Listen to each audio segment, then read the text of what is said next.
Hello guys, welcome back to our channel. Day 75 of the 2025-2026 NBA regular season, January 6, 2026.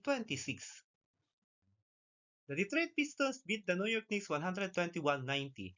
Kate Cunningham had 29 points and 13 assists as the Detroit Pistons beat the New York Knicks. It was the first meeting between the teams since May 1 when the Knicks eliminated the Pistons 116-113 in Game 6 of their first round playoff series. Detroit's win in Game 2 ended their NBA record 15-game postseason losing streak. Javonte Green scored 17 points and Jaden Ivey added 16 points for Detroit, which finished with a 52-34 edge in points in the paint and a 44-30 rebounding advantage. Jalen Brunson had 25 points for the Knicks, who lost for their fourth straight game. Miles McBride scored 17 points, but Mikal Bridges was the only other New York player to reach double digits.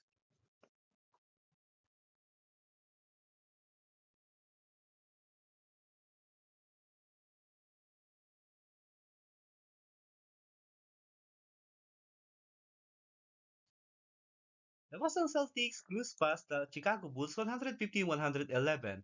Alperny Simons scored 27 points, Peyton Pritchard had 21, and the Boston Celtics held the Chicago Bulls to 33 points in the opening half. Nemias Queta added 13 points and 13 rebounds for Boston, which won its fourth straight game and for the eighth time in 9 games. Jaylen Brown was held to 14 points on 6 of 24 shooting, one game after tying his career high with 50 points in a victory at the Los Angeles Clippers last Saturday. Matas Buzelis scored 26 to lead the Chicago Bulls, who were nearly held under 100 points in their second straight loss after falling at home against Charlotte on Saturday. Nikola Vucevic added 15 points and 15 rebounds, and Ayo Dosunmu had 15 points and 5 assists. The Toronto Raptors beat the Atlanta Hawks 118-100 to complete two-game sweep of Atlanta. Rookie Colin Murray Boyles scored 17 points as the Toronto Raptors beat the Atlanta Hawks. Murray Boyles added 7 rebounds and 7 assists for Toronto in place of injured star Jacob Velte, who is out because of back strain. Scotty Barnes finished with 18 points, 10 assists, and 8 rebounds as the Raptors beat the Hawks for the second straight game.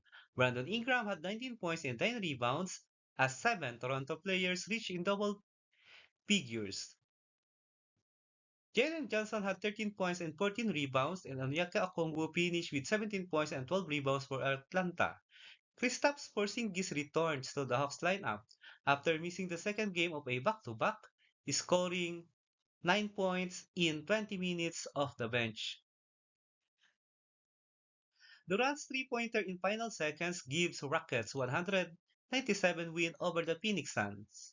Kevin Durant scored 26 points in his three-pointer with 1.1 seconds to go, lifted Houston Rockets to a win over the Phoenix Suns. The game was tied when Durant drained the 27-footer to give the Rockets the victory over his former team. Devin Booker's three-point attempt bounced off the rim after Durant gave Houston the lead to end it. Amen Thompson and Jabari Smith Jr. added 17 points each to help Houston Rockets to its fifth win in 6 games.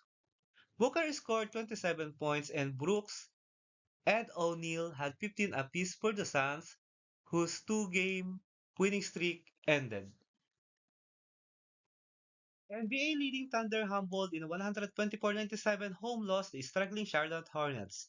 Brandon Miller scored 28 points in the Charlotte Hornets stand the NBA leading Oklahoma City Thunder.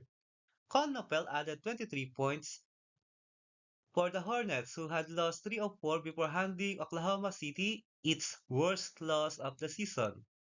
It was a season low point total for the Thunder and the only time they have failed to score 100 points. Miles Bridges added 17 points and 11 rebounds. Shai Alexander scored 21 points for his 108th straight game with at least 20 points, the second longest streak in NBA history. He made just 7 of 21 field goals, and while he's known for sitting out fourth quarters because the Thunder are far ahead, he sat out the fourth quarter time because they were so far behind. Jalen Williams added 16, and Chet Holmgren had 15. Brown's goaltending layup in overtime leaves short-handed Nuggets over Philadelphia 76ers 125-124. Bruce Brown scored 19 points and got the winning bucket in overtime of goaltending call on Joel Embiid, and Jalen Pickett had 29 points to lead the short-handed Denver Nuggets to a win over the Philadelphia 76ers. Peyton Watson added 24 points for Denver. Embiid scored 32 points, the fourth time in his last 8 games he scored 30, and Maxey had 28. BJ Edscombe chipped in 17 points, 8 rebounds, 9 assists. Kawhi Leonard leads Clippers past the Golden State Warriors 103-102 in wild game with Curry ejected and Curry fouled out. Kawhi Leonard had 24 points and 12 rebounds. Rookie Kobe Sanders added 20 points and the Los Angeles Clippers edged the Golden State Warriors on a night in a wild game that included Warriors coach Steve Kerr getting ejected and Stephen Curry fouling out for the first time since 2021. Collins added 18 points. Curry scored 27 points but was just 4 for 15 from three-point range and 9 for 23 overall before fouling out with 42 seconds remaining in the game. He fouled out for the first time since December 17, 2021 at Boston. Jimmy Butler added 24 points for the Warriors who lost to the Clippers for the 8th straight time on the road. Green had 12 assists while going 0 of 6 from three-point range. The Portland Trail Blazers blew out Utah Jazz 137-117. Denny Abdiha had 33 points, 9 assists, and 8 rebounds in 3 quarters, falling just short of his second consecutive triple-double, and the Portland Trail Blazers routed the Utah Jazz.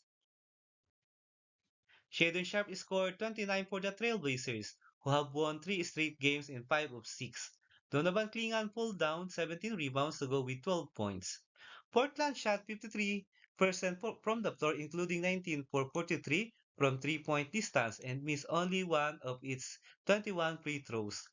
Sharpe hit 5 threes and Abdiha drained 4. Sharpe also had 7 assists and 5 rebounds. Lauri Markkanen scored 22 points for the Jazz, and Yusuf Nurkic had 21 points and 12 boards after missing 2 games with a sprained toe on his left foot. Keontae George had 15 points. Let's proceed to the NBA regular season games schedule on January 7, 2026. Donovan Mitchell and the Cleveland Cavaliers will visit Pascal Siakam and the Indiana Pacers in Gainbridge Fieldhouse at 8 a.m. Philippine Time or 8 p.m. Eastern Time. Alex Sarr and the Washington Wizards will go up against Paulo Banchero and the Orlando Magic in Capital One Arena at 8 a.m. Philippine Time or 8 p.m. Eastern Time. The Aaron Fox and the San Antonio Spurs will battle the slumping Memphis Grizzlies led by Ja Morant in FedEx Forum at 9 a.m. Philippine Time or 9 p.m. Eastern Time. Anton Edwards and the Minnesota Timberwolves will try to add up to their 2 game winning streak as they play Norman Powell and Miami Heat in Target Center at 9 a.m. Philippine Time or 9 p.m. Eastern Time. Luka Doncic and the Los Angeles Lakers will go up against the skidding New Orleans Pelicans led by Zion Williamson in Smoothie King Center at 9 a.m. Philippine Time or 9 p.m. Eastern Time. DeMar DeRozan and the Sacramento Kings will try to end their 5 game losing skid as they face the visiting Dallas Mavericks led by Anthony Davis in Golden One Center at 9 a.m. Philippine Time or 9 p.m. Eastern Time. Let's proceed to the NBA regular season team standings as of January 6, 2026. Let's start with the Eastern Conference team standings for the 75. 15 Indiana Pacers 6-13 record with 12 game losing skid. 14 Washington Wizards 9-25 record. 13 Brooklyn Nets 11-22 record. 12 Charlotte Hornets 13-23 record with 2 game winning streak. 11 Milwaukee Bucks 16-20 record with 2 game winning streak. Number 10 is Atlanta Hawks 17-21 record with 2 game losing skid. Number 9, Chicago Bulls 17 and 19 record with two-game losing skid. Number 8, Cleveland Cavaliers 20 and 17 record. Number 7, Miami Heat 20 and 16 record. Number 6 is the Orlando Magic 20 and 16 record. Number 5, Philadelphia 76ers 19 and 15 record. Number 4 is the Toronto Raptors 22 and 15 record with two-game winning streak. Number 3 is the New York Knicks 23 and 13 record with four-game losing skid. Number 2, Boston Celtics 23 and 12 record with four-game winning streak. And the best team in the Eastern Conference is Detroit Pistons, 27 wins and 9 losses with two-game winning streak. Let's proceed to the Western Conference team standings for day 75. 15, New Orleans Pelicans 8 and 29 record with 7-game losing skid. 14, Sacramento Kings 8 and 28 record with 5-game losing skid. 13, Utah Jazz 12 and 23 record with 4-game losing skid. 12, Dallas Mavericks 13 and 23 record. 11, Los Angeles Clippers 13 and 22 record. Number 10 is the Memphis Grizzlies 15 and 20 record with 4-game losing skid. Number 9, Portland Trail Blazers 17 and 20 record with 3-game winning streak. Number 8 is the Golden State Warriors 19 and 18 record. Number 7, Phoenix Suns 21 and 15 record.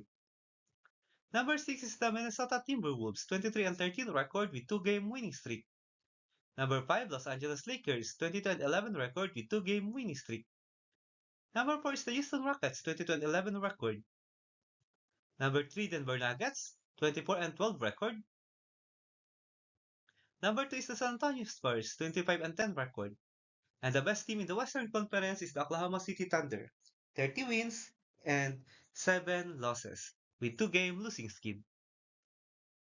If you like this kind of content, don't forget to subscribe and leave a like to help our channel grow. Thank you so much, everyone. See you in the next video.